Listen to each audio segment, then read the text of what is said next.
বিশ্বনবী হেলান দিয়ে বলেন, আলা উনাব্বিউকুম বিআকবারিল কাবায়ের, সবচেয়ে বড় কবিরা গুনাহ কোনটা তোমরা জানো নাকি? সাহাবারা বললেন, আপনি সবচাইতে ভালো জানেন ইয়া রাসূলুল্লাহ, আপনি বলেন। বিশ্বনবী বললেন, সবচাইতে বড় কবিরা গুনাহ আল্লাহর সাথে শিরক করা। হেলান দিয়ে।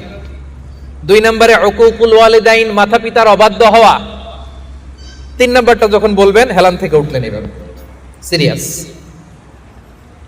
3টা কবিরা গুনাহ তোমাদের বলবো না, বলেন।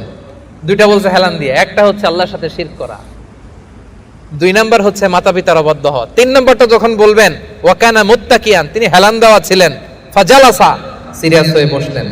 এরপরে বললেন, আলা ওয়া কওলু যুর, আলা ওয়া শাহাদাতু যুর, সাবধান, মিথ্যা বলো না, মিথ্যা সাক্ষী দিও না, মিথ্যা সাক্ষী দিও না, মিথ্যা সাক্ষী দিও না। বিষ্ণুবী বলতেই লাগলেন। কতবার যে বলছেন তার কোনো হিসাব নাই। কোন সুবহানাল্লাহ।